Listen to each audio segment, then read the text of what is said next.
So welcome back, guys. We are going to start a new chapter today, that is Plant Kingdom, which is very important with respect to NEET के exams, boards and everything. Plant Kingdom से at least 2 से 3 सवाल आएंगे ही, जिसमें examples वाला portion बहुत important होगा. तो एग्जाम्पल्स याद रखना, किसमें कैसा रिप्रोडक्शन होता है, पिगमेंट्स और बहुत सारी चीजें. ठीक है, तो लेट गेट स्टार्टेड. थोड़ा सा सबसे पहली चीज इसमें हम लोग सिस्टम ऑफ क्लासिफिकेशन पढ़ेंगे. कुछ चीजें हम लोगों ने पढ़ रखी थी पहले. विटेकर ने जो क्लासिफिकेशन किया था, कौन सा क्लासिफिकेशन था वो? 5 kingdom classification.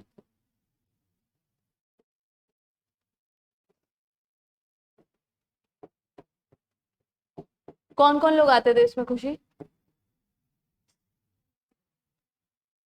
Monera, protista, fungi, animalia और प्लांटिक.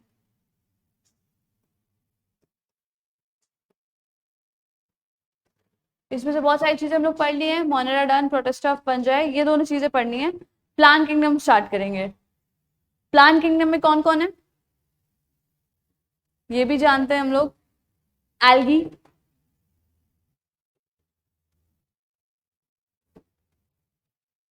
Bryophyta, yes,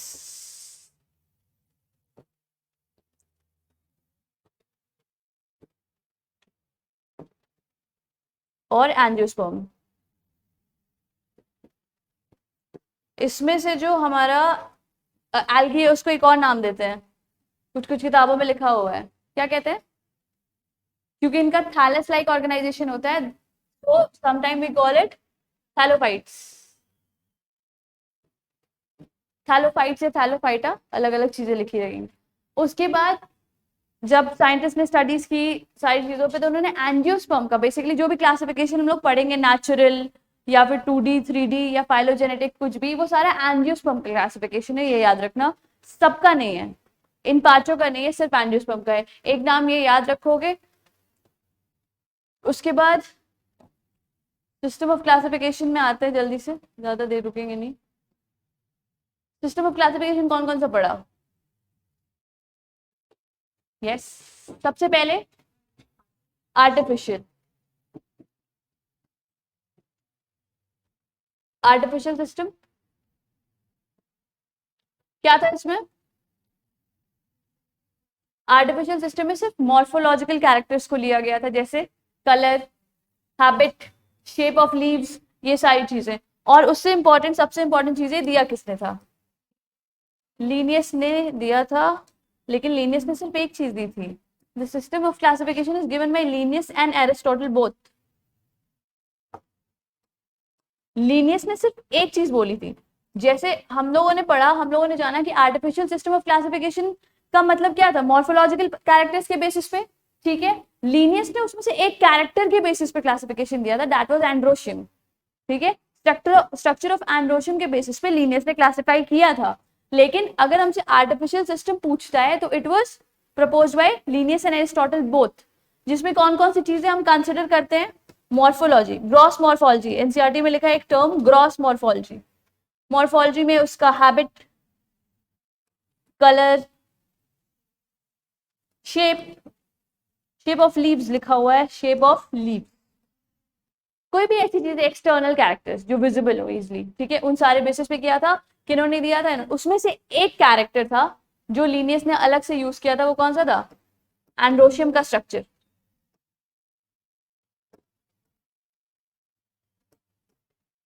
structure of androecium. ठीक, ये लीनियस ने दिया था. ब्रैकेट में छोटी सी जगह लिखा हुआ है. क्या हुआ बेटा? All good? दिख नहीं रहा था क्या?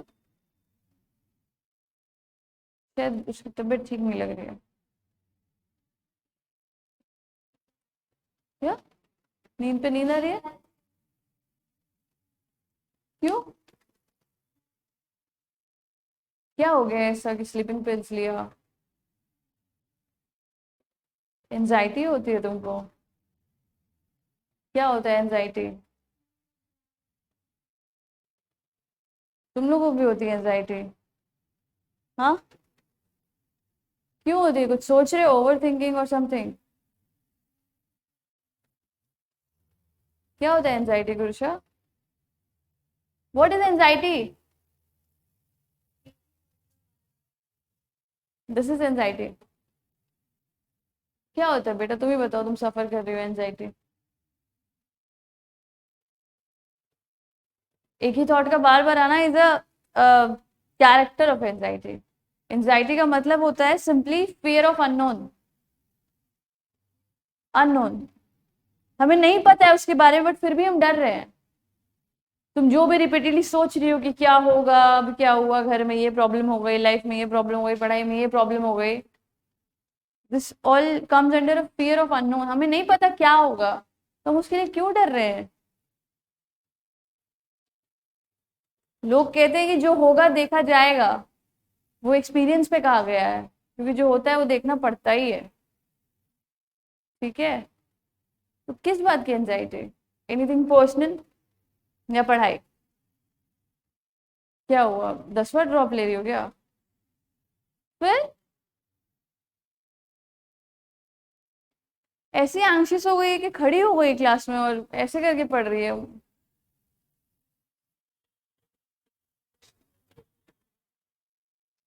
कौन सी पिल्स खा रही हो तुम? प्रिस्क्राइब्ड है या ऐसे ही खा रही हो? तो डॉक्टर ने आपको बताया कि आपको एंजाइटी है, तो आप कब से ले रहे हो पिल्स? तो रेस्ट करना चाहिए आपको थोड़ा सा, 1-2 दिन घर पे। पानी पी लो, वॉक करना चाहती हो वॉक कर लो।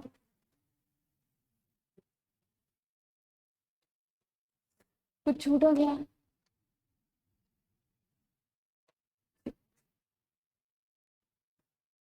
एक्सटर्नल अपीयरेंस, पढ़ाई में मन लग रहा है, चल रहा है दिमाग, या सेडेटेड हो अभी भी? ठीक। यार ये एंजाइटी वेंजाइटी नहीं होनी चाहिए लाइफ का पार्ट, होती है, मुझे भी होती है, अभी चल रही है आजकल, लेकिन क्या कर सकते हैं? खैर, इससे कुछ इंपॉर्टेंट चीज, 2-3 बातें याद रखेंगे। नाम लीनियस और एरिस्टोटल दोनों ने दिया था। लीनियस ने उसमें से उस मॉर्फोलॉजिकल कैरेक्टर्स में से एक चीज का यूज किया था, एक एंडोशियम स्ट्रक्चर। इसके कुछ ड्रॉबैक्स थे, 2 ड्रॉबैक्स थे बेसिकली। कौन कौन सा? एनीवन? ड्रॉबैक, कमियां थी, जब कमियां होती है तभी तो एक नेक्स्ट क्लासिफिकेशन आता है, और नेक्स्ट क्लासिफिकेशन आया था, क्या था? एनाटॉमी के बारे में नहीं बताया था? नो, नो, मॉर्फोलॉजी तो बताया था।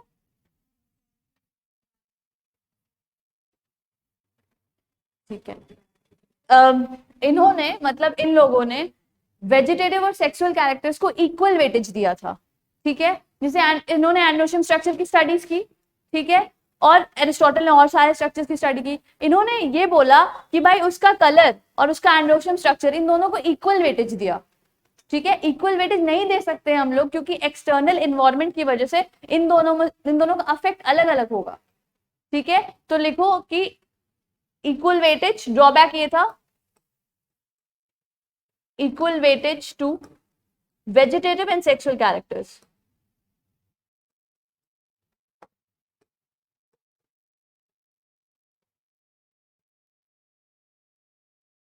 Equal weightage to vegetative and sexual characters, but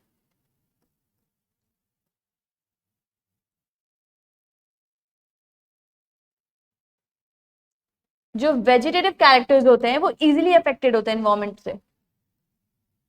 vegetative characters are easily affected by environment.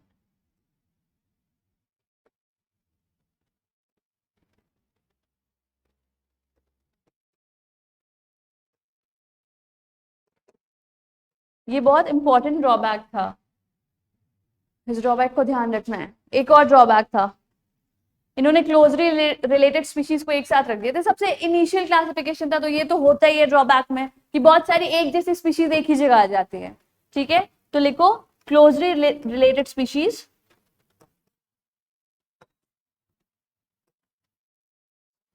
closely related species comes together.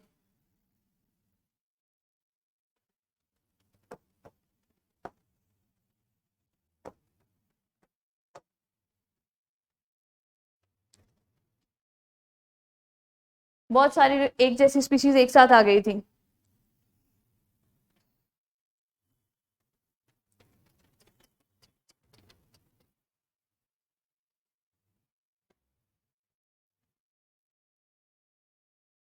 Sir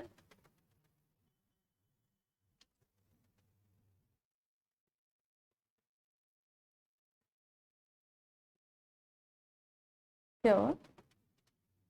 तो बुरा लगता है यार ये सब सुन के मुझे। एंजाइटी एंजाइटी लगता है यार, नहीं एंजाइटी तो बहुत गंदी चीज है, बच्चों को क्यों हो रही है? क्यों ऐसा हो गया यार? पहले तो ये सब नहीं होता था मम्मी लोग के टाइम में। मम्मी से कभी सुना एंजाइटी हो रही है? थोड़ा बहुत कभी बोलती है मम्मी मन घबरा रहा है, जी मचला रहा है। हम ही लोग ज्यादा तेज हो गए हैं पता है, एंजाइटी, डिप्रेशन, इंसोम्निया, नॉस्टैल्जिया। अरे बाप रे। मैं तो कह रही हूँ तुम लोगों को, मैं बोलूंगी साइकेट्रिस्ट बनो एक आध इसमें से, बहुत ही ज्यादा ग्रोइंग ब्रांच है।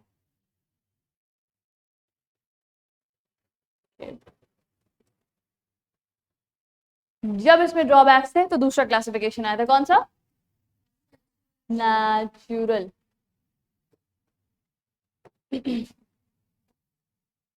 Natural system of classification.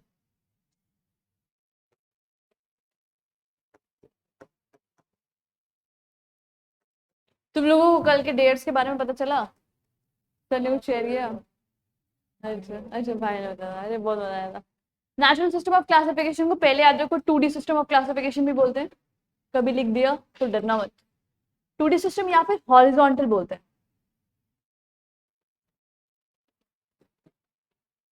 Horizontal system of classification.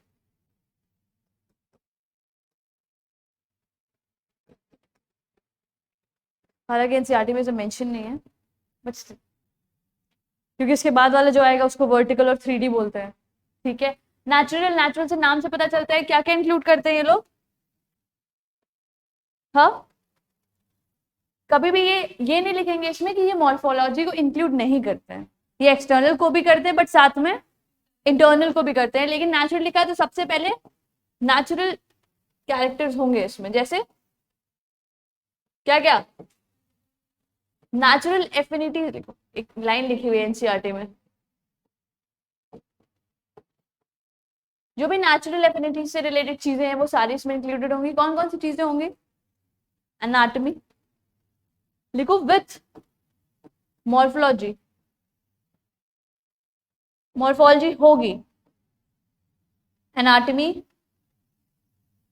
और साइटोलॉजी।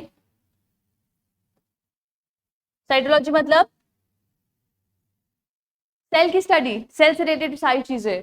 मॉर्फोलॉजी के साथ साथ एनाटॉमी, साइटोलॉजी, एम्ब्रियोलॉजी। नीचे लिख रही हूँ एम्ब्रियोलॉजी। एम्ब्रियोलॉजी का मतलब क्या होगा सर? एम्ब्रियो की स्टडी, ठीक है, एम्ब्रियो से रिलेटेड चीजें, उसके बेसिस पे मॉर्फोलॉजी, एनाटॉमी, साइटोलॉजी, एम्ब्रियोलॉजी और phytochemistry. What is phytochemistry?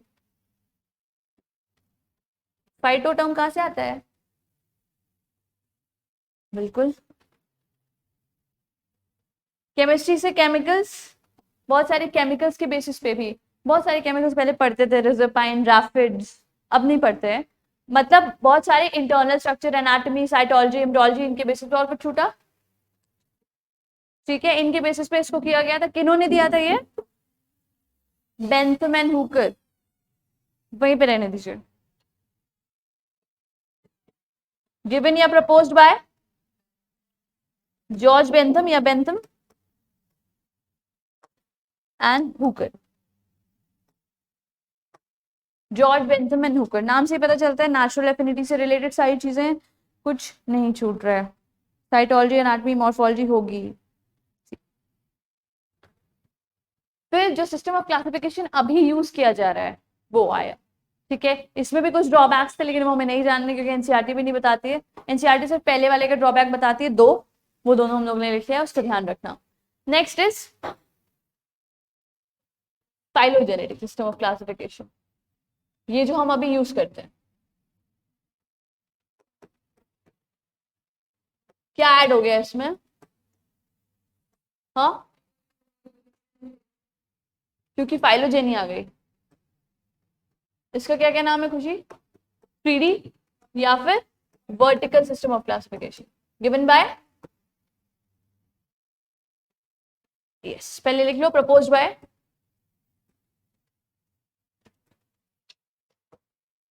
Angler and प्रैंटन। इन्होंने दिया था, क्या क्या इसमें था? एक बहुत, वो सारी चीजें भी होंगी, वो गई नहीं कहीं भी, लेकिन उसके साथ साथ हमने क्या क्या कंसिडर करना शुरू कर दिया?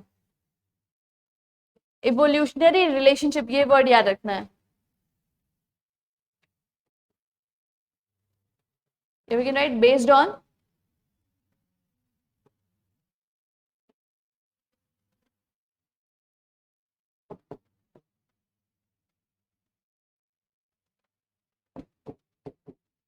on evolutionary relationship। और अब क्योंकि ये इवोल्यूशनरी रिलेशनशिप के बेसिस पे था, तो इवोल्यूशन में हम जाते हैं तो फॉसिल रिकॉर्ड जाते हैं, ठीक है। बहुत जगह क्या हुआ कि जब हमें फॉसिल रिकॉर्ड नहीं मिले, तो उस केसेस में हमने 3 ब्रांचेस की हेल्प ली थी।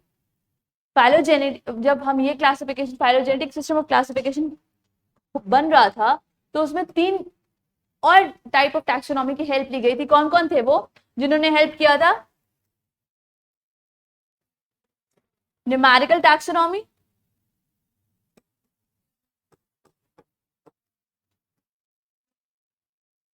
न्यूमेरिकल टैक्सोनॉमी, साइटोटैक्सोनॉमी और यस कीमो, साइटोटैक्सोनॉमी और कीमो।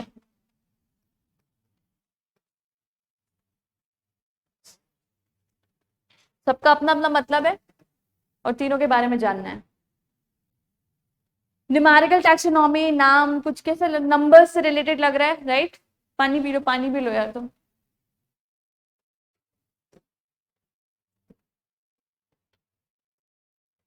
क्या करते हैं इसमें? इसमें कंप्यूटर का यूज करते हैं, अलग अलग कैरेक्टर्स को नंबर्स और कोड्स डिजाइन किया जाता है, ठीक है। लेट सपोज तुम सब लोग प्लांट्स हो, तुम सबका क्लासिफिकेशन करना है, तो हो सकता है तुम्हारा और तुम्हारा कोड मिलता जुलता हो, तो हमने तुमको एक साइड रख दिया। पहले तुम सबको एक एक कोड दिए जाएंगे बेस्ड ऑन योर कैरेक्टर्स, ठीक है। और फिर वो सारे कैरेक्टर्स अलग अलग कोड्स के हिसाब से हम लोग डिवाइड कर देते हैं, ठीक है। तो लिख लो, codes and numbers, codes and numbers are assigned, codes and number are assigned to different characters, codes and number are assigned to different characters। एक बात ये, दूसरी, हम लोग इस टैक्सोनॉमी में एक बार में हंड्रेड्स ऑफ कैरेक्टर्स की स्टडी कर सकते हैं, क्योंकि कंप्यूटर है हमारे पास, ठीक। कंप्यूटर में सारे कैरेक्टर्स फीडेड हैं, एक कैरेक्टर हमने डाला, वैसे 100 तरह के लोग आ गए, 100 कोड्स वाले लोग आ गए। तो एक लाइन लिखी हुई एनसीईआरटी में कि एट अ टाइम, एक बार में, at a time hundreds of characters, hundreds of characters are considered।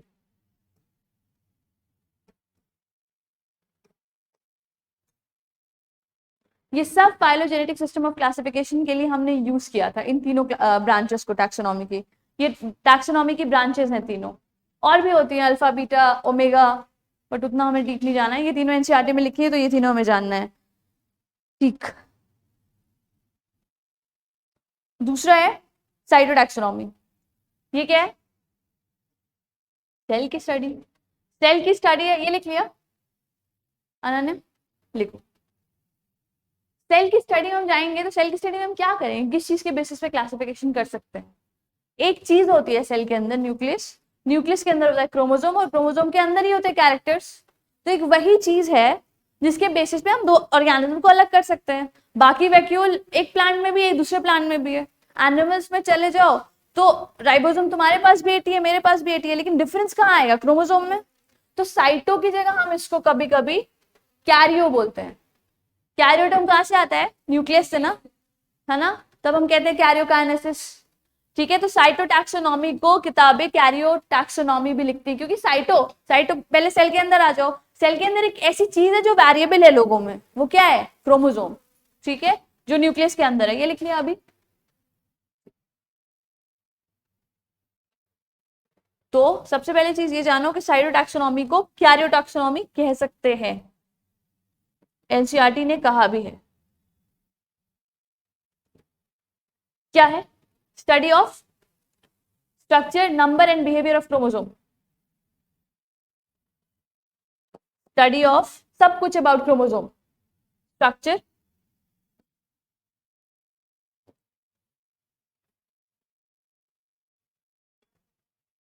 Study नहीं है इसमें। हम लोग क्या करते हैं? We consider number, structure and behaviour, तीन चीजें।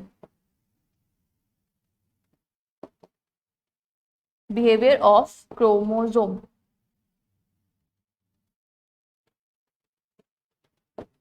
इसको सर्दी हो गई है।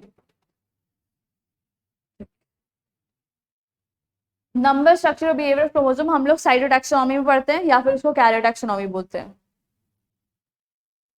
अनन्या, तुमको मेरी राइटिंग समझ में आ रही है? मुश्किल हो रही है? नहीं हो रही है? Smart girl.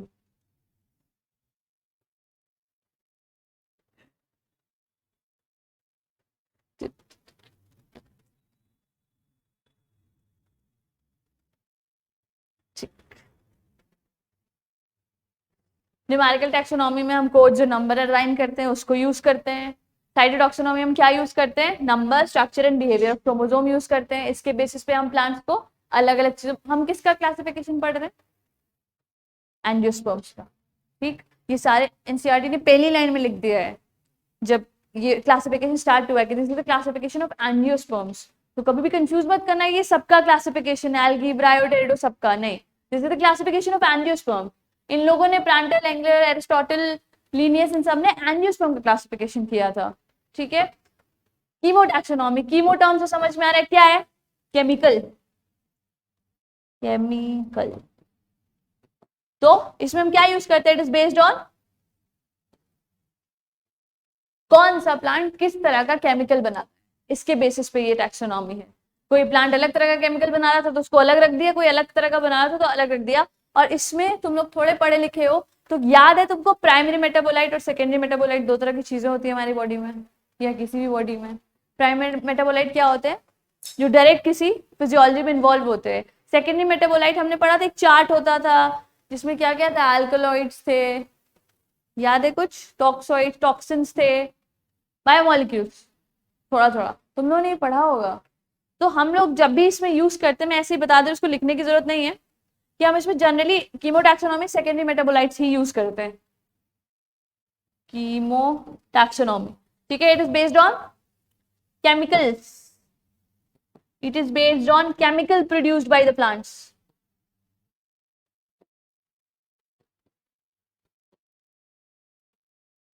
इसमें साइटोटैक्सोनॉमी में कंफ्यूजन होती है, पता नहीं क्यों ऐसा होता है, एक हफ्ते बाद ये भूल जाता है, तो याद रखना इसका। इसमें हम लोग केमिकल्स को यूज करते हैं कंपेयर करने के लिए, कौन सा प्लांट कैसा केमिकल बना रहा है, उसके बेसिस पे हम उसको अलग अलग डिवाइड कर देते हैं किसी भी कैटेगरी में।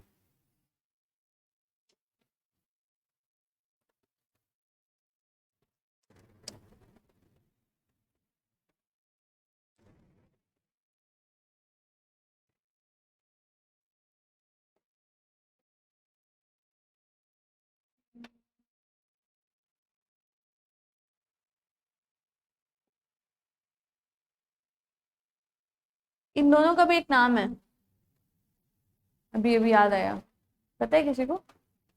इनको थैलोफाइट्स कहते हैं। इनको साथ में, इन दोनों में साथ में कॉमन क्या है, यही बता दो, सीट बना देना ये। ठीक है, इनको स्पर्मेटोफाइट्स बोलते हैं। कभी भी लिखा होगा स्पर्मेटोफाइट, इसका मतलब जिम्नोस्पर्म्स और एंजियोस्पर्म्स की बात हो रही है। और थैलोफाइट तो सिर्फ एक ही है, algae. They are spermatophytes. Gymno and angio together called as spermatophytes because they produce seeds.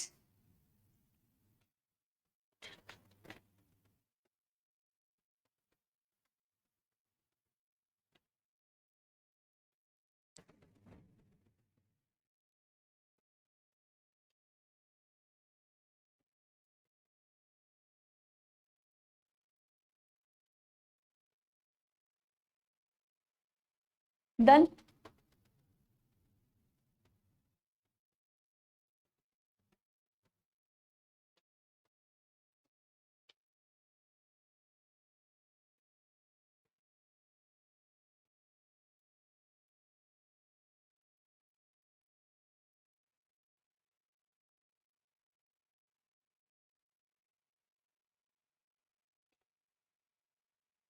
फिर 11th वाले बच्चों ने ऐसा सा डेयर रखा था, आप डेयर कर पाए तो ठीक है, और नहीं कर पाए तो उसके लिए पनिशमेंट भी थी।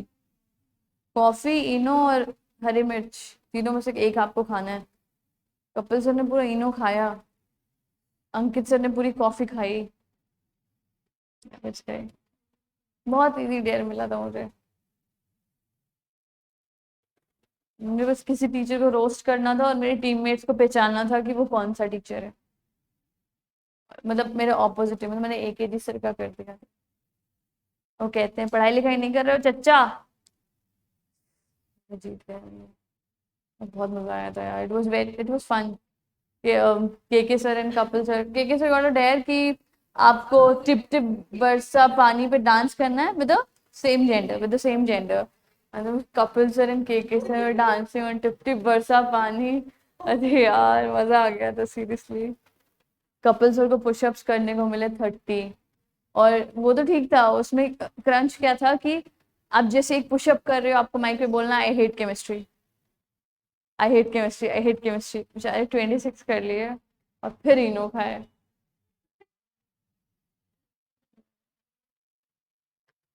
हाँ मैम को भी खाना पड़ा था इनो। मैम को 5 रुपए मांगने थे अपने टीममेट्स ऑपोजिट टीम से।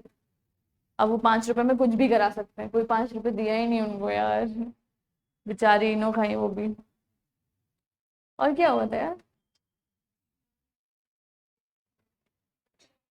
अंकित सर को डेयर आया था कि आपको 90 सेकेंड्स तक बिना म्यूजिक के डांस करना है स्टेज पे। एंड वो पहले नहीं, मैं नहीं कर पाऊंगा, मैं पनिशमेंट ले ले रहा हूँ। एंड फिर उन्होंने कॉफी खा ली या कुछ, कॉफी खाई। ओ भाई, किलर तो रवि सर थे कल के। मजा आ गया यार। वो चाय नहीं पीते, कोल्ड ड्रिंक नहीं पीते, पर उनको डेयर आई थी कि उनको एक सिप में स्प्राइट की वो जो छोटी वाली बॉटल है वो पीनी है। एक कान तुम लोग कर सकते हो क्या ये इन अ सिंगल सिप? हम लोगों ने मतलब हमारे संकल्प से पीछे से कह, संकल्प सर कह नहीं नहीं वो कोल्ड ड्रिंक नहीं पीते बच्चों, change it. And Ravi sir like नहीं नहीं सर मैं कर दूंगा। पी गए यार, हम जीत गए। कौन? सोनाली मैम ने डांस किया था मार डाला पे। उनको डेयर मिला था कि उनको मार डाला पे डांस करना है। हम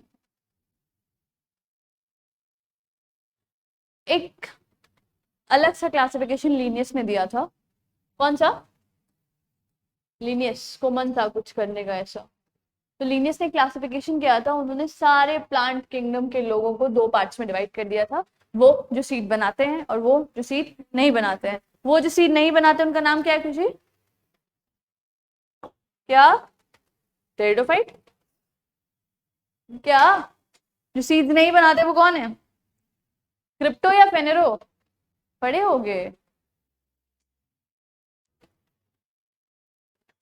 क्रिप्टोग्राम्स। ये सब नाम एनसीईआरटी से थोड़ा दूर है, लेकिन ऐसा नहीं है कि हमसे दूर है। कुछ भी हो सकता है नीट में, तो थोड़ा थोड़ा प्रिपेयर करते हुए चलेंगे। क्रिप्टोग्राम्स और फेनोरोग्राम।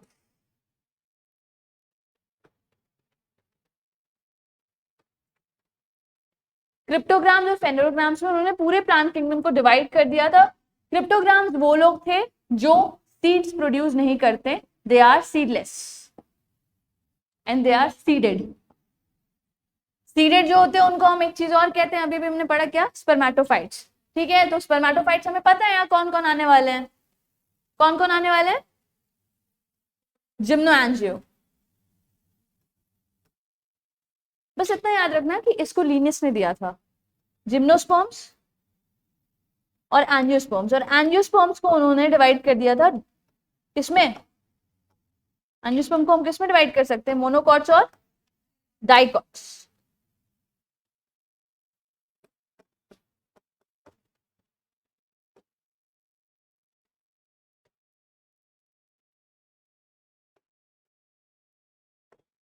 मोनोकॉट्स और डाइकॉट्स। सीडलेस में 3 लोग आएंगे, कौन कौन?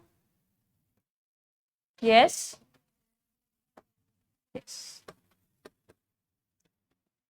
algae,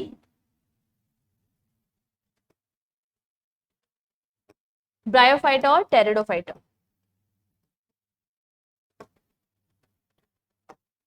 इतना सा क्लासिफिकेशन उन्होंने दिया था। किताब में कभी कभी लिखा रहता है फर्स्ट वैस्कुलर या वैस्कुलर क्रिप्टोग्राम, तो किसको कहेंगे हम?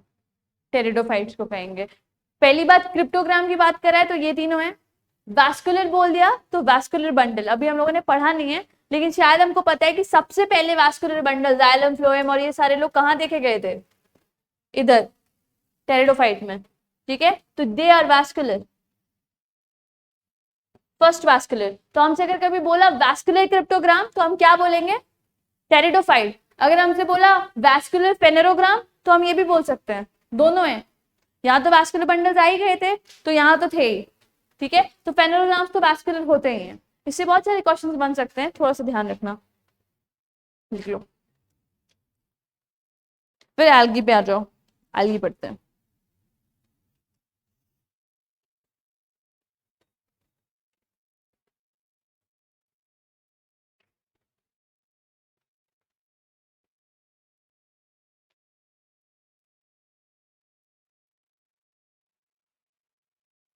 ब्रैकिश वाटर क्या होता है?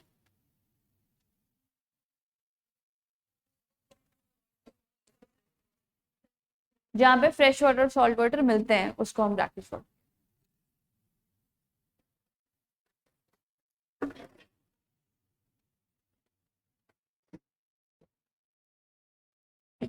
कांशा, ईशान घर पे सही है। हमारी वाली हो सो एक आध थप्पड़ की।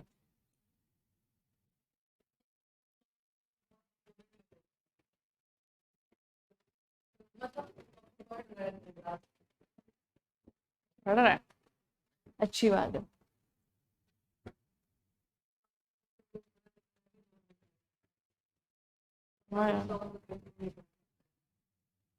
छोटा है वो सबसे? छोटे लोग दुष्ट होते हैं। तुम लोगों में से छोटा कौन कौन है अपने अपने घर पे? छोटा कौन है? छोटा छोटी हो, बाकी सब छोटे नहीं है। सबसे छोटा? अरे तो तुम लोगों ने बहुत कुछ मिस कर दिया लाइफ में। Study of algae is called as? बता सकते हो यार, तुम लोग स्मार्ट हो। अच्छा चलो मैं हेल्प करती हूँ। लाइकन में 2 पार्ट्स होते हैं, एक एल्गी वाला और एक फंजाई वाला। फंजाई वाले पार्ट को क्या कहते हैं? कौन सा बायोन्ट? माइक्रोबायोन्ट। और एल्गी वाले पार्ट को? Study of algae is called as phycology. Very good. Study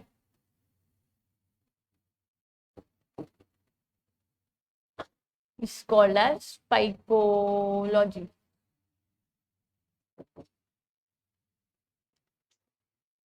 Study of algae is called as phycology.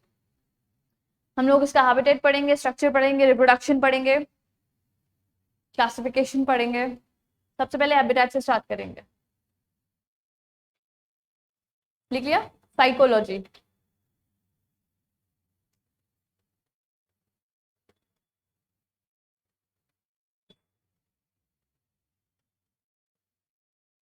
Done.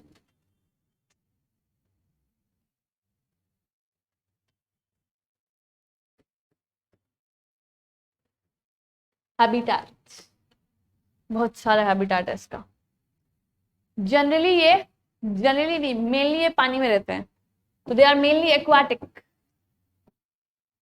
Mainly aquatic. Aquatic में बहुत सारी चीजें आ सकती हैं। पानी फ्रेश भी हो सकता है और पानी मरीन भी हो सकता है। फ्रेश वाटर में पानी स्टैग्नेंट भी हो सकता है और बहता हुआ भी हो सकता है। स्टैग्नेंट पॉन्ड में और बहता हुआ रिवर में। तो याद रखना हर जगह पाए जाते हैं। मरीन वाटर कैसा कैसा हो सकता है? ब्रैकिश हो सकता है और नॉर्मल सॉल्टी हो सकता है, ठीक है। तो ये हर जगह पाए जाते हैं, याद रखना। मेनली एक्वाटिक है, इसका ये मतलब नहीं कि हर जगह, ये सिर्फ वहीं पे पाए जाते हैं। और भी बहुत सारी जगह अनयूजुअल हैबिटेट्स में पाए जाएंगे, ये हम लोग पढ़ेंगे। बाकी और कहाँ कहाँ पाए जाएंगे? वुड्स, स्टोन्स, सॉइल, मिट्टी में, वुड में, स्टोन्स, मॉइस्ट स्टोन, और कहाँ पाए जाएंगे? ठीक है, मतलब जनरली इन्वायरमेंट में कहाँ पाए जाते हैं? Symbiotic relationship is different. दूसरा तीसरा, ये सिम्बायोटिक रिलेशनशिप बनाते हैं, सिम्बायोटिक रिलेशनशिप किसके साथ? दो एग्जांपल दिए हैं एनसीईआरटी में अच्छे अच्छे, एक तो लाइकन और दूसरा नाम नहीं है उसका, लेकिन वो स्लॉथ बियर के साथ बनाता है, लाइकन। दूसरा, लाइकन में कौन कौन होता है? फंजाई प्लस ये algae। और स्लॉथ बियर, स्लॉथ बियर खुद स्लॉथ बियर के साथ। इसमें कौन होता है? स्लॉथ बियर और algae। सिम्बायोटिक रिलेशनशिप सबको पता है, पढ़ चुके हैं पहले बायोलॉजिकल क्लासिफिकेशन में। क्या होता है बेटा? क्या बोली? पॉलीजेनिक इनहेरिटेंस बोली क्या? नहीं सुन रहा बेटा, आवाज नहीं आ रही है मतलब। पॉल्यूशन इंडिकेटर लाइकन होते हैं, वेरी गुड, शाबाश। मैं पूछ रही हूँ सिम्बायोटिक रिलेशनशिप किसको कहते हैं? म्यूचुअल रिलेशनशिप, दोस्ती, तुम मेरा फायदा करो और मैं तुम्हारा फायदा करूंगा, इसको कहते हैं सिम्बायोटिक रिलेशनशिप। लाइकेनिक सिम्बायोटिक रिलेशनशिप है, हाँ लाइकेनिक पॉल्यूशन इंडिकेटर है। कौन सी गैस का ज्यादा? SO2 का, बिल्कुल ठीक है। तो स्लॉथ बियर और इधर यहाँ पे सिम्बायोटिक रिलेशनशिप में रहते हैं। हैबिटेट ये हो गया, और कुछ हैबिटेट एक्सट्रीम हैबिटेट में भी रहते हैं, वो हम लोग पढ़ेंगे। अनन्या नोट कर लो फटाफट से।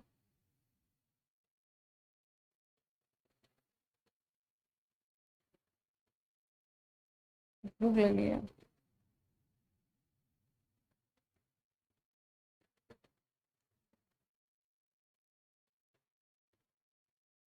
ये सारे उसके जनरल कैरेक्टरिस्टिक्स में आ जाएंगे। Habitat, structure. स्ट्रक्चर कैसे होता है एल्गी का?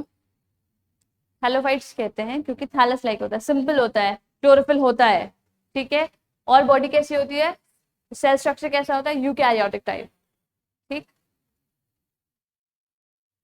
बाकी साइज फॉर्म में बहुत सारे वेरिएशन हैं, आपको यूनिसेलुलर भी मिलेंगे, मल्टी सेलुलर भी मिलेंगे, फिलामेंटस भी मिलेंगे, एक छोटा एल्गी भी मिलेगा और एक 100 मीटर का एल्गी भी मिलेगा। बहुत सारे वेरिएशन है, एक्सट्रीम।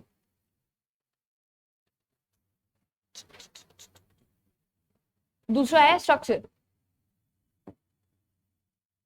तो यहाँ पे एक बात लिख लो, simple structure is simple thalloid. Structure में क्लोरोफिल देखा गया है तो दे आर क्लोरोफिलिस। और क्या? पहली बात ये स्ट्रक्चर में लिखो, वैरीज ग्रेटली इन साइज या in form and size. Size और फॉर्म दोनों में बहुत ज्यादा वेरिएशन पाए जाते हैं, अलग अलग तरह के फॉर्म्स मिलेंगे। Simple, thalloid, chlorophyllous, eukaryotic. और हेटेरोट्रॉपिक, ऑटोट्रॉपिक। ये भी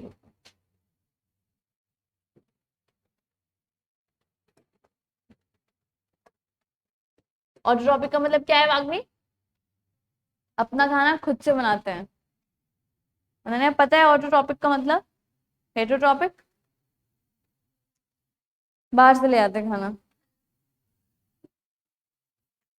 घर से बाहर गया है, पार्क एजेंसी से ऑर्डर कर लिए तो हेटेरोट्रॉपिक हो गए, घर पे बना लिए तो ऑटोट्रॉपिक हो गए। बाहर से खाना ले ले।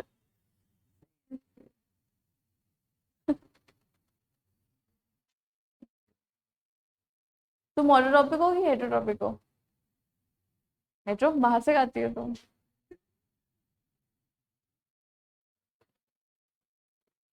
भाग में खाना वाना खाए करो। तुम और अनन्या एकदम बहन लगने लगी हो। क्लास में दो बहनें बैठती हैं जिनके घर पे खाने की कमी है।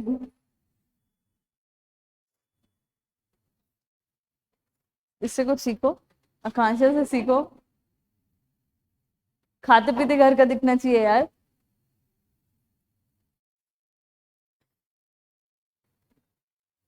इसमें लिखेंगे they can be unicellular, like कौन है यूनिसेल्युलर?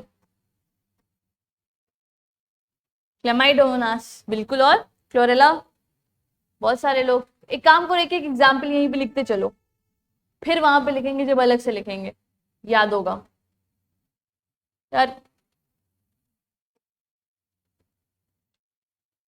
क्लेमाइडोमोनास अकेला रहता है। किसी को पता है इसका क्लोरोप्लास्ट कौन से शेप का होता है? हम लोगों को नहीं पढ़ना है, लेकिन जस्ट आस्किंग। कप शेप, ठीक है। दे कैन बी यूनिसेल्युलर और कोलोनियल, दोस्ती बना के कॉलोनी में रह सकते हैं ये लोग। कॉलोनियल का एग्जाम्पल वॉलवॉक्स। तुम लोगों को पता है वॉलवॉक्स का वो जो फिगर बना है उसमें छोटे छोटे क्लेमाइडोमोनास हैं। सारे क्लेमाइडोमोनास है जो बहुत सारी मिलके कॉलोनीज बना लेते हैं, उसी को वॉलवॉक्स कहते हैं। पता है ये बात? वॉलवॉक्स एक अलग ऑर्गेनिज्म नहीं है। वो फोटो बनी है ये वाली, daughter daughter colony, daughter daughter, ये सब छोटे छोटे क्लेमाइडोमोनास है। वॉलवॉक्स, वॉलवॉक्स कॉलोनियल फॉर्म में होता है। कॉलोनियल मतलब ग्रुप में चलते हैं ये लोग, कॉलोनी बना के, अकेले नहीं रहते हैं। तो एक फॉर्म में वेरिएशन ये हो गया। और they can be, they can be unicellular, colonial और फिलामेंटस। फिलामेंट्स भी दिखेंगे ऐसे ऐसे, फिलामेंट्स की शेप में होंगे। एक एग्जांपल इसका बहुत अच्छा है, कौन? स्पाइरोगैरा। और कोई और? चलो एक एक याद करते हैं हम यहाँ पे। स्पाइरोगैरा फिलामेंट्स के फॉर्म में होता है ऐसा। स्पाइरोगैरा में क्या होता है? फ्रैगमेंटेशन।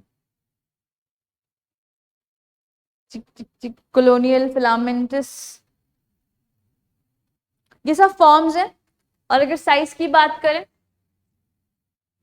ये सारे फॉर्म्स हैं। अगर साइज की बात करें तो एक यूनिसेलुलर एल्गी से लेके, एक छोटे से एल्गी से लेके ये 100 मीटर के, कौन होते हैं वो 100 मीटर के? क्या तक वैरी करते हैं ये लोग। साइज वैरीज फ्रॉम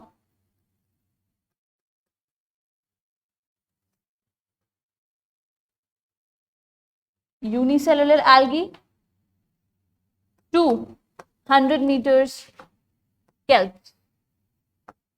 क्वेश्चन है कि केल्प्स कौन से एल्गी होते हैं? ग्रीन, ब्राउन, येलो, पिंक, कौन से? Brown, very good. कुछ एक पिंक एल्गी का नाम बताओ। नहीं पता है ना? नहीं होता है।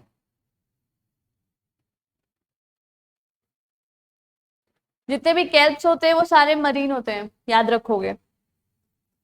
फ्रेश वाटर में नहीं मिलेंगे केल्प, क्योंकि फ्रेश वाटर इतना डीप होता ही नहीं है जनरली, 100 मीटर तक। ठीक है, मरीन वाटर्स ही होते हैं। रिप्रोडक्शन,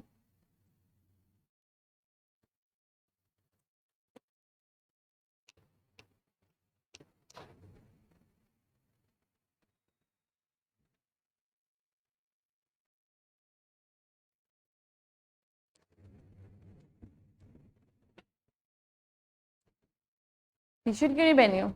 मतलब थ्रेड वाली टी शर्ट क्यों नहीं पहनी हो? नहीं मिली? ले लो बेटा। अनन्या तुम भी ले लो। खो गई?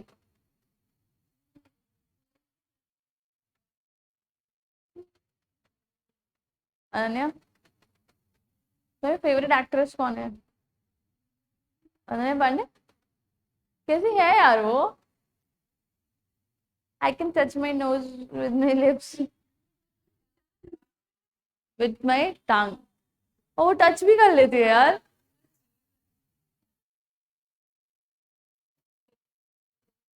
कितनी बेवकूफ है वो। मुझे लगता कि कोई चांस ही नहीं है कि अनन्या पांडे वीडियो देखे है ना, इम्पॉसिबल है थोड़ा सा एकदम। सब लोग के उसकी रोस्टिंग करते ही हैं, एक वो एक आलिया भट्ट। आलिया भट्ट की भी रोस्टिंग होती है ना बहुत, होती थी, जनरल क्वेश्चंस वो नहीं बता पाती है और समथिंग समथिंग, तो काफी बड़ी हो गई है। हम्म। नहीं अब तो उसकी शादी वादी हो गई है, वो बड़ी हो गई है। अरे यार तुम बताई नहीं अनन्या जो मैंने पूछा बेटा, क्यों जिनीलिया डिसूजा भी नहीं पसंद है? जिनीलिया डिसूजा भी नहीं पसंद है तुमको? कैसे यार, इतनी प्यारी है वो। अच्छा कोई एक्टर,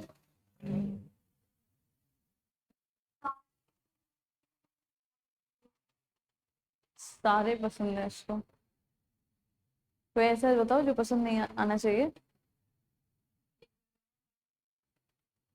कोई ऐसा एक्टर।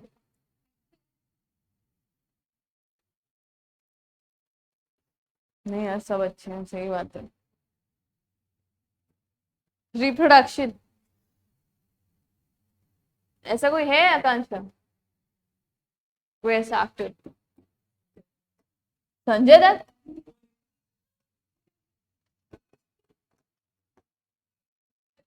वेजिटेटिव रिप्रोडक्शन कैसे होगा? एक ही तरीका है, बाय फ्रैगमेंटेशन। वाग्मी फ्रैगमेंटेशन क्या होता है? क्या? Fragmentation is a mode of reproduction, मतलब एक ऑर्गेनिज्म रिप्रोड्यूस करेगा तो कैसे? Sports, new organism. यहाँ पे क्या होता है, फ्रैगमेंटेशन में एक ऑर्गेनिज्म है जो फ्रैगमेंटेड है, छोटे छोटे फ्रैगमेंट से बना है, ठीक है, इसमें से एक फ्रैगमेंट निकलेगा और वो क्या करेगा, पूरा ऑर्गेनिज्म बना लेगा। दिस इज फ्रैगमेंटेशन, एक ही न्यूक्लियाई है यहाँ पे, ठीक, सिंपल है, यही फ्रैगमेंटेशन होता है कि when a small part of the organism develops into the whole new body, और रिप्रोडक्शन हो गया ये क्योंकि एक नया ऑर्गेनिज्म बन गया। दूसरा एसेक्सुअल रिप्रोडक्शन, कैसे होगा?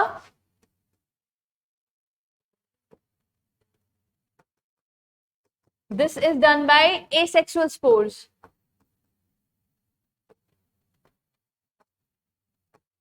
इसमें क्या होता है, लेट अस सपोज एक फ्रैगमेंट वाली बॉडी है, फिलामेंटस यामिन, सॉरी, इसमें क्या होता है कि ये लोग अंदर ही एक सेल कोई एक्टिव हो जाती है, लेट अस सपोज ये वाली सेल, और ये अंदर क्या बनाने लगती है, स्पोर्स, यही एक सेल अंदर स्पोर्स बनाने लगती है, और फिर क्या होता है,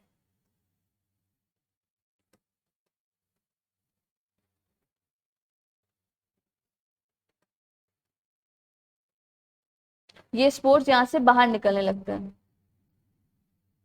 ये स्पोर्स बाहर निकलते हैं और एक नया ऑर्गेनिज्म बना लेते हैं। सिंपल है, नए नए अंदर स्पोर्स बनेंगे। ये स्पोर्स में फ्लैजेला दिख रहा है इसलिए ये कौन से स्पोर्स है, अगर फ्लैजेला नहीं दिखेगा तो कौन से स्पोर्स होंगे, ए प्लानोस्पोर्स, पढ़ा है हम लोगों ने किसी लास्ट चैप्टर में, ठीक है। ये क्या होते हैं, मोटाइल, दो तरह के स्पोर्स दिखते हैं जिनमें ज्यादा मेन ये है, ठीक है, ये ज्यादा पाए जाते हैं, और दूसरे कौन से होते हैं, ए प्लानोस्पोर्स। दो तरह के स्पोर्स मिलेंगे ए सेक्सुअल रिप्रोडक्शन में, एक ये एक ये। Aplanospores are non motile and zoospores are motile. कुछ नहीं, सिंपली यही होता है, अंदर एक सेल डिवाइड करने लगती है, स्पोर्स बनाती है, ये स्पोर्स बाहर निकलते हैं और वापस से एक नया ऑर्गेनिज्म बना लेते हैं। रिप्रोडक्शन हो गया, रिप्रोडक्शन हो गया, ठीक है। वेजिटेटिव और एसेक्सुअल, और भी स्पोर्स बनाते हैं पता है एल्गी, जो हम लोग नहीं पढ़ते हैं, एकाइनिड्स, हिप्नोस्पोर्स, कभी जिंदगी में आजू बाजू से गुजरे हो तो ठीक है, नहीं गुजरे तो कोई प्रॉब्लम नहीं है। एनसीईआरटी तो सिर्फ यही लिखती है एक, ठीक, लेकिन क्योंकि ये दोनों एक जैसे हैं, सिर्फ मोटिलिटी के डिफरेंस है तो हम साथ में पढ़ते हैं। सबसे इंपॉर्टेंट क्या है, सेक्सुअल रिप्रोडक्शन। कैसे होता है सेक्सुअल रिप्रोडक्शन, क्या? बिल्कुल, gamete formation and gamete fusion by, कहीं भी अगर ये हो रहा है तो ऐसा ही होगा, एंड गैमीट फ्यूजन, गैमीट बनेंगे और फ्यूज होंगे, और फ्यूजन और गैमीट को ही हम क्या कहते हैं, सिनगेमी या फर्टिलाइजेशन। यहाँ पे डिफरेंस क्या आ जाता है, 3 तरह के रिप्रोडक्शन पाए गए हैं on the basis of types of gametes. Yes, types of gametes के बेसिस पे 3 पाए गए। कौन कौन से गैमीट्स? सबसे पहला, yes, types of gametes on the basis of, इसका आंसर बता दो। आइसोगेमी, आइसोगेमस, ओगेमस और एनाइसोगेमस बताने वाले हो, लेकिन ये तीनों है किसके बेसिस पे? नहीं, यही गलती हो जाती है, पता है। No, they are never on size, on the basis of size. No, they are totally based on morphology, based on morphology. ये सवाल आ चुका है एम्स में, अभी नीट में नहीं आया है, लेकिन आ सकता है। ये मॉर्फोलॉजी के बेसिस पे हम बहुत कंफ्यूज होते हैं इसमें, क्योंकि कंफ्यूज करते हैं हमें। कभी एनाइसोगेमस एक साइज का है तो ओगेमस में देख लो तो फीमेल बड़ी और मेल छोटा हो गया, ठीक है। अगर ये साइज के बेसिस पे होता है तो तुम सोचो, तुम आइसोगेमस में तो सेम साइज होता है, और एनाइसोगेमस में छोटा बड़ा साइज होता है, और फिर ओगेमस में छोटा बड़ा साइज होता है। तो not based on, it is not based on size, it is purely based on morphology. कैसे? जैसे सपोज करो पहला हमारे पास केस है क्या, आइसोगेमस। आइसोगेमस होते हैं गैमीट्स, और आइसोगेमी होता है दैट प्रोसेस, ठीक है। आइसोगेमस का मतलब क्या हो गया, 2 गैमीट्स हैं, एक साइज के हैं, ठीक। ये गैमीट्स कैसे कैसे हो सकते हैं, मोटाइल और, लेकिन इनकी मॉर्फोलॉजी सेम होगी। Size, morphology, size is part of morphology ना, ठीक है। तो या तो वो क्या हो सकते हैं, non motile but same size, और या तो वो मोटाइल हो सकते हैं, लेकिन साइज सेम होना चाहिए, दोनों का साइज सेम होना चाहिए। और क्या होता है यहाँ पे, मॉर्फो एनाइसोगेमस, जो मॉर्फोलॉजी लिख रही है तो साइज मतलब मॉर्फोलॉजी सेम होनी चाहिए, ठीक है। एनाइसोगेमस का मतलब क्या हो गया, नहीं, साइज इसमें भी सेम ही रहता है।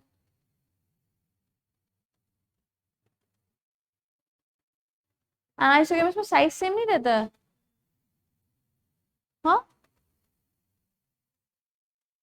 एनाइसोगेमस में साइज सेम नहीं होता है। फिर और वो गेमस में, वो गेमस तो एक अलग केस है। तो डिफरेंस क्या हुआ फिर आइसोगेमस और एनाइसोगेमस में?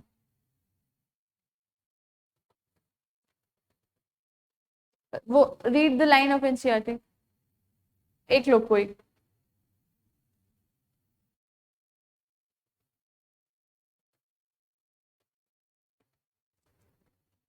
पानी देना बेटा।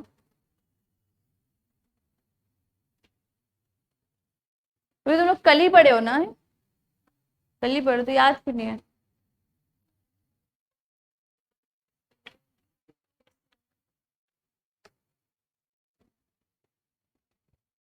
बोलो गुरुशा। नहीं, मॉर्फोलॉजी पे ही होगा।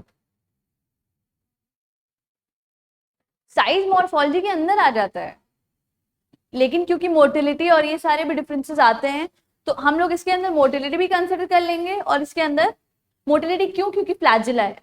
मोटिलिटी एक अलग चीज है, लेकिन फ्लैजिला तो मॉर्फोलॉजी का पार्ट हो गया। तो अगर हम यहाँ पे साइज लिखेंगे कभी भी तो वो गलत हो जाएगा। अगर हम मॉर्फोलॉजी लिखेंगे तो उसमें साइज भी आ जाएगा, उसमें फ्लैजिला भी आ जाएगा, ठीक है। बाकी दैट्स ट्रू कि अगर हम सिर्फ एनाइसोगेमस और आइसोगेमस पढ़ते तब तो हम साइज के बेसिस पे कह देते, क्योंकि इसमें साइज सेम हो जाता है और एनाइसोगेमस में साइज बड़ा छोटा हो जाता है, ठीक। लेकिन क्योंकि इसमें वो गैमस भी आता है, इसलिए हमको मॉर्फोलॉजी ही लिखना है हमेशा, ठीक। मॉर्फोलॉजी ही वो करना है। इसमें एक एग्जाम्पल बता दो, फिर आइसोगेमस में चलेंगे। इसमें ये वाला एग्जाम्पल मेरे ख्याल से 1000 बार आया है नीट में। नॉन मोटाइल आइसोगेमस, स्पाइरोगायरा, और non motile, sorry, motile isogamous, ये बहुत बार आ चुका है तो इसके आने के चांसेस ज्यादा है। यूरोथ्रिक्स। उसके बाद एनाइसोगेमस में आ जाओ तो इसमें क्या होगा, छोटे बड़े लोग होंगे।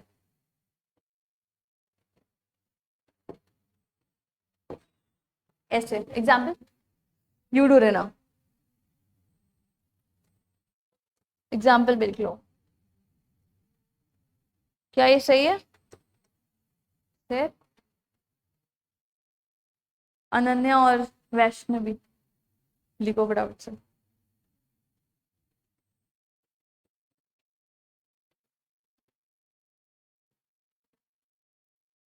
एग्जाम्पल्स लिखे थे,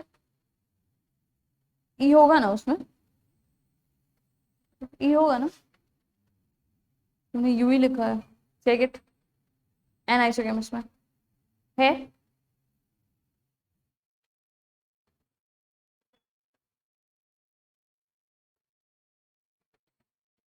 लिख लिया। अब एक लास्ट स्पेशल केस जो होता है इसका, वो हो गया बस।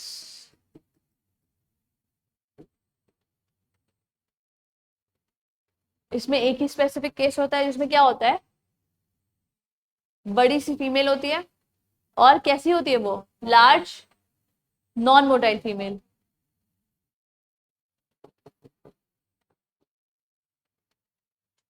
और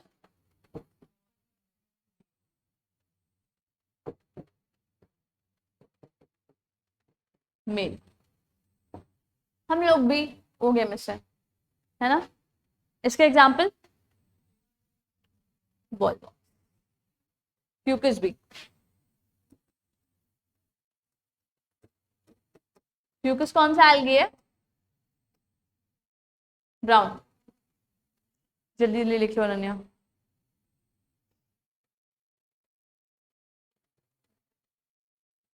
लिख लिया वैष्णवी?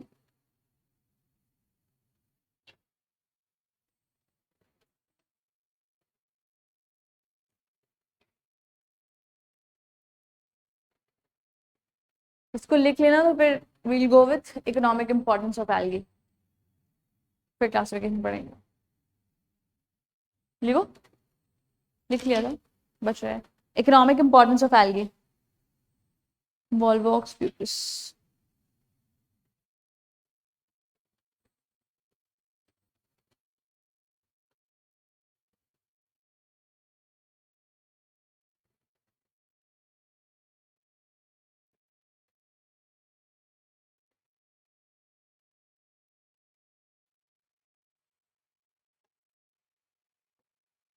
हेडिंग डाल लेना और कोशिश करो जैसे मैंने लिखा है वैसे ही बना लो, ये बहुत सारी चीजें तो याद रहेंगी। ठीक है, 6-7 पॉइंट्स हैं, और कोशिश करो ऐसे सर्कल में बना लो। सबसे पहला is they fix half CO2 on earth. Algae हमारे इन्वायरमेंट में जो आधा कार्बन डाइऑक्साइड है उसको फिक्स करते हैं। बहुत इंपॉर्टेंट इकोनॉमिक इंपॉर्टेंस है ये। हेडिंग डाल लिया था ना इकोनॉमिक इंपॉर्टेंस, उसके बाद लिखना। तुम लोग चाहो तो पॉइंट्स में भी लिख सकते हो जैसे बाग में लिख रही है, based depends on you. Revise करने के लिए ये वाला फॉर्मेट अच्छा होता है। तो basically they are helping in what, photosynthesis. ठीक, समझ में आ जाएगा ये चीज। दूसरा, अगर ये फोटोसिंथेसिस कर रहे हैं, यहाँ पे लिख लो इसको, फोटोसिंथेसिस मतलब अगर ये half of the CO2 fix कर रहे हैं तो डिजोल्व ऑक्सीजन भी बढ़ा रहे हैं। ठीक है, CO2 ले रहे हैं तो O2 दे भी रहे होंगे। इंक्रीज डिजोल्व ऑक्सीजन,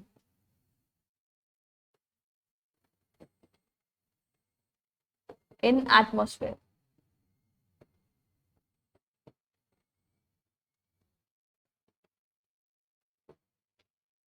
तीसरा is they are a part of food chain. Food chain का पार्ट कैसे है? प्राइमरी प्रोड्यूसर्स होते हैं, और primary producer are the first step of food chain. Primary producer समझते हो, जो खाना बना रहे हैं वही तो प्रोड्यूसर हैं, फिर उसको कौन कंज्यूम करता है सर? कंज्यूमर्स। फूड चेन में पार्ट ले रहे हैं, दे आर प्राइमरी प्रोड्यूसर्स।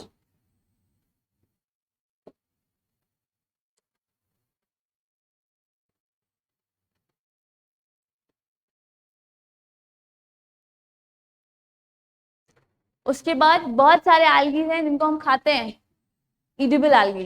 कौन कौन से? क्लोरेला, ठीक है, वो अलग से लिखेंगे क्योंकि वो प्रोटीन वाला पार्ट हो गया कि उसको स्पेस में भी यूज करते हैं। और कौन और किसको खाते हैं? वो भी प्रोटीन है। पोरफायरा, लैमिनेरिया और सार्गासम। तो एक पॉइंट है ईडिबल एल्गीज, इंपॉर्टेंस ये है कि हम इसको खा सकते हैं। ठीक है, एग्जाम्पल्स में हम लिखेंगे जैसे ईडिबल एल्गी में तुम एक चीज लिख लो कि there are 70 species of algae जिसको हम खाते हैं, 70 स्पीशीज आर प्रेजेंट। उसमें से कुछ एग्जाम्पल्स एनसीईआरटी बताती है, पोरफायरा, लैमिनेरिया एंड सार्गासम। 3 लोग, पोरफायरा, लैमिनेरिया एंड सार्गासम खाने वाले हैं ये।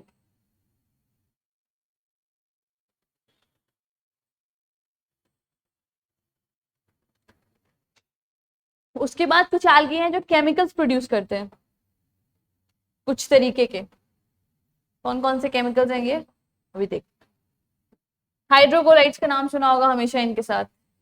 हाइड्रोकोलाइड्स प्रोड्यूस करते हैं और ये अगार अगार बनाते हैं। 2 चीजें करते हैं, पहला है हाइड्रोकोलाइड्स।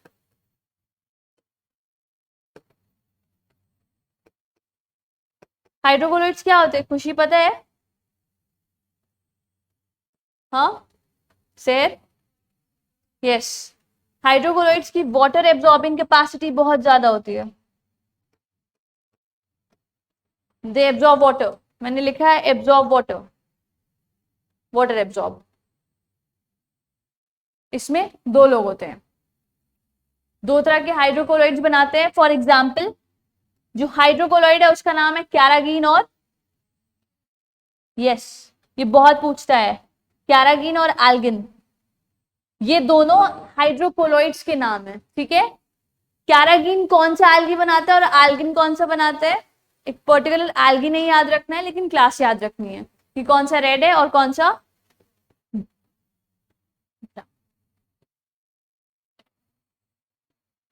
याद मैंने ऐसे किया था, कैरागीन में बहुत सारे आर आते हैं तो ये रेड एल्गी है, और दूसरा वाला मतलब एल्गिन, ALGIN, वो ब्राउन एल्गी है। एक और केमिकल है नीचे, मेरे पास जगह नहीं है, तुम्हारे पास होगी, दूसरा केमिकल भी लिख लो, अगार अगार। अगार अगर क्या होता है आकांक्षा, anyone?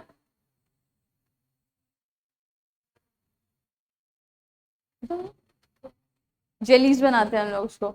Agar agar is a solidifying agent, किसी भी चीज को सॉलिडिफाई करता है, किसी भी चीज को क्या, जेलीज आइसक्रीम बनाने में हमें हेल्प करता है।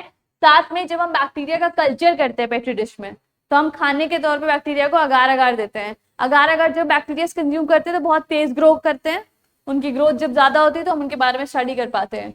ठीक है, तो इसमें लिख लो यूज्ड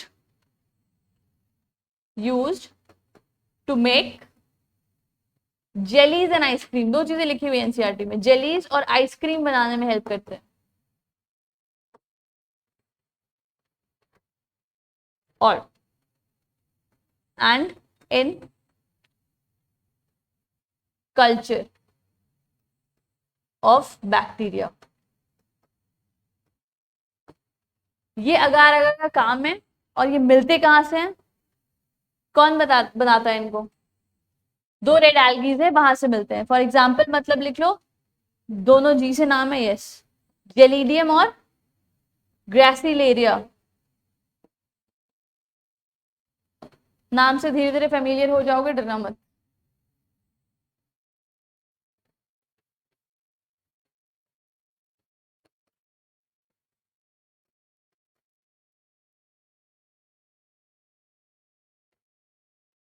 एक लास्ट इंपॉर्टेंस होगी इसकी बस, 5th था ये, 6th। किसमें? ग्लिसरीरिया। गाइस यहाँ पे डबल एल नहीं होगा।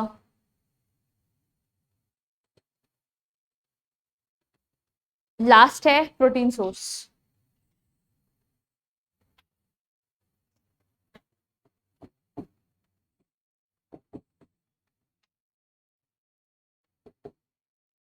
एग्जाम्पल में लिख लो क्लोरेला। क्लोरेला एक यूनिसेलुलर एल्गी है, यहीं पे लिख देती हूँ।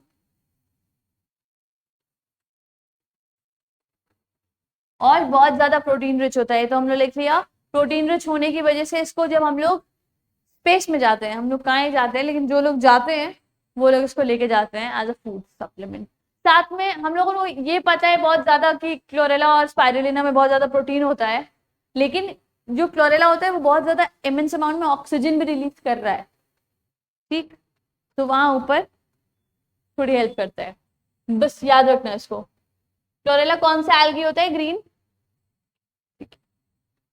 यूनिसेलुलर एल्गा है। और दूसरा लिखो यूज्ड इन स्पेस ट्रैवलिंग।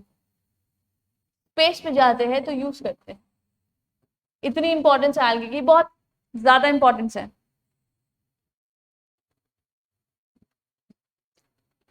कुछ used by space travelers, yes, used in space travel.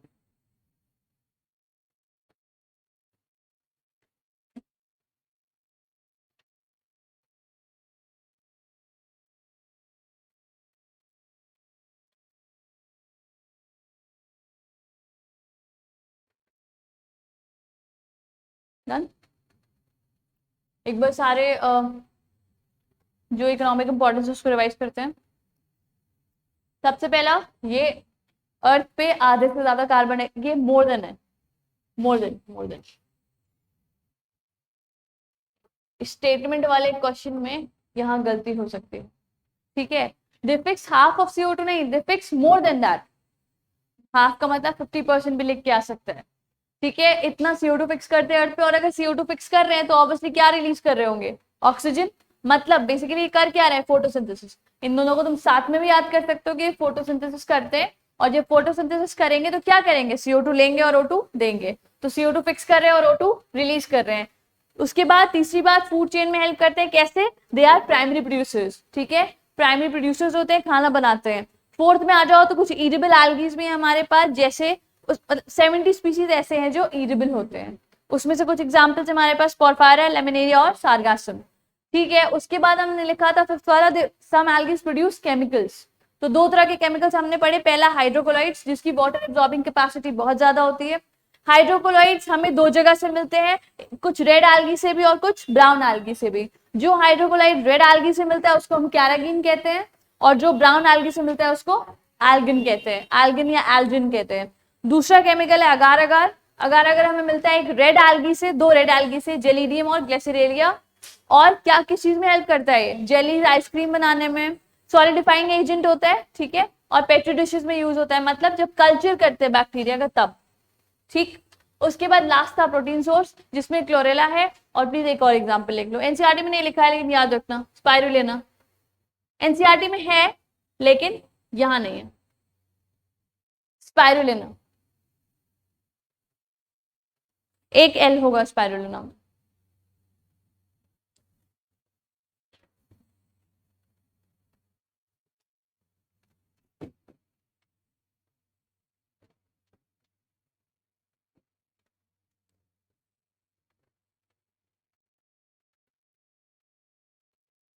Done. यूरोरेना कहां पे पड़ा? एनाइसोगेमी। देख लेते हैं कुछ कुछ।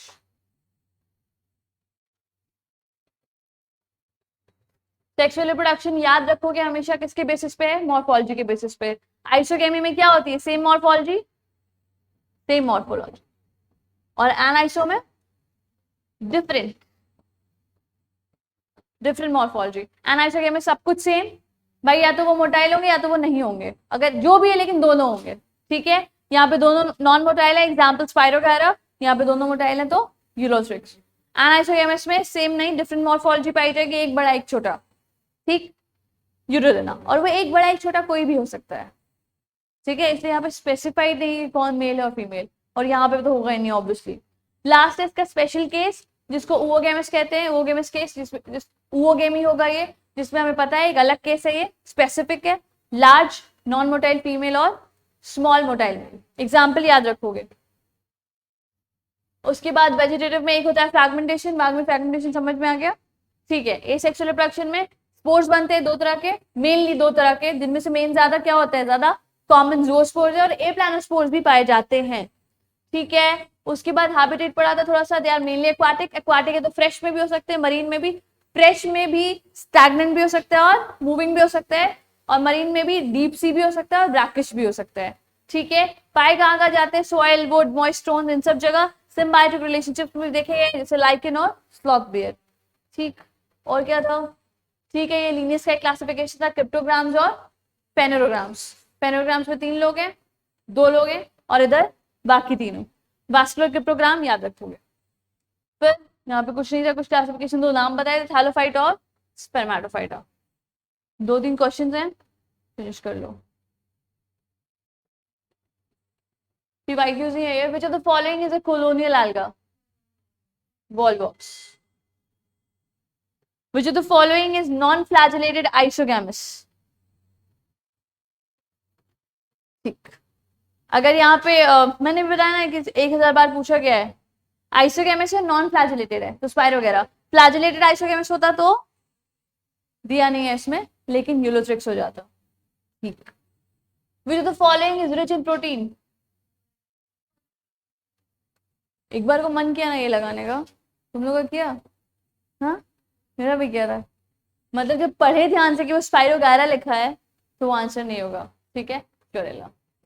नॉस्टॉक क्या है, कहाँ आता है नॉस्टॉक, कौन है Nostoc, cyanobacteria, BGA, yes, blue green algae, Ulothrix, Spirogyra सब यहीं पे। यूलोथ्रिक्स प्रोड्यूसेस, तो क्या, isogametes. What do you mean by heterogametes यार,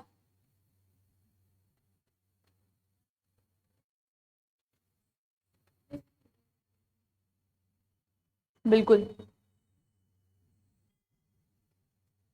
हेटेरोगेमीट्स और होमोगेमीट्स भी आएगा, एनसीईआरटी में दिया है, ठीक है, रिप्रोडक्शन इन ऑर्गेनिज्म में। हेटेरोगेमीट्स और होमोगेमीट्स में अगर हम इसको क्लासिफाई करें तो ये होमोगेमीट्स हैं, एक जैसे हैं भाई, चाहे जैसे भी हो, और अनाइसो और वो दोनों हेटेरो है, ठीक। तो ये तो हमें पता ही था, इसमें कोई प्रॉब्लम नहीं थी, आइसोगेमीट्स होते हैं, अनाइसो पता है। बेसिडियोस्पोर्स कहाँ पाए जाते हैं, बेसिडियोस्पोर्स कहाँ पे होते हैं, बेसिडियोमाइसीटीज, यस, बेटर आंसर। क्लास खत्म होती हुई, good bye.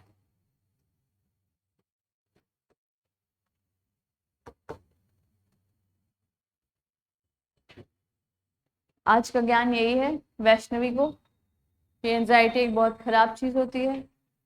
Anxiety is fear of unknown, किसी भी ऐसी चीज से हमें नहीं डरना चाहिए जो हमें पता ही नहीं है, क्योंकि जो होगा वो देखना तो पड़ेगा ही, जो होगा वो देखा जाएगा। तो ठीक है गाइस, कल मिलते हैं, टाटा बाय।